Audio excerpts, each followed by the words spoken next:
Hi, Eric here. Here's another polarizing subject on the internet. How do you prune your tomatoes? Well, what I can tell you from personal experience is that in a home garden, you definitely should be pruning your tomatoes. But probably not to the severity that you've seen online, because a lot of those tips have been passed down through commercial growers that need specific sizes and colors for their fruits. But there is a simple, common practice that everyone should probably do. You should remove the first few flower clusters, or suckers, from your tomato plants. You don't want your plant producing and giving all of its energy to tomatoes when it's young.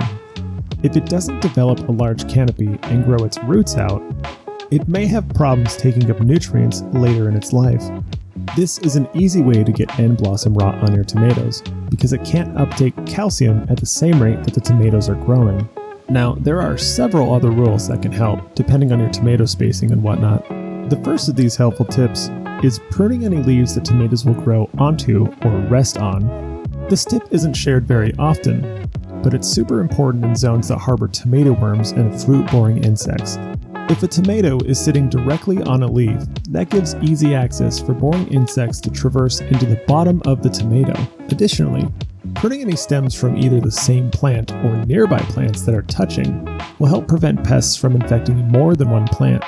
As your young plant grows more foliage, it's a good idea to remove any stems up to 10 inches from the soil line. This includes any drooping stems or leaves that are touching either the pot, the ground, or the raised bed. You don't want any ground pests simply walking right onto your plant from floor level. Pruning the bottom stems also increases airflow to the plant, which helps prevent certain diseases like blight and wilt. If you'd like to learn about tomatoes, click the link below for the full video.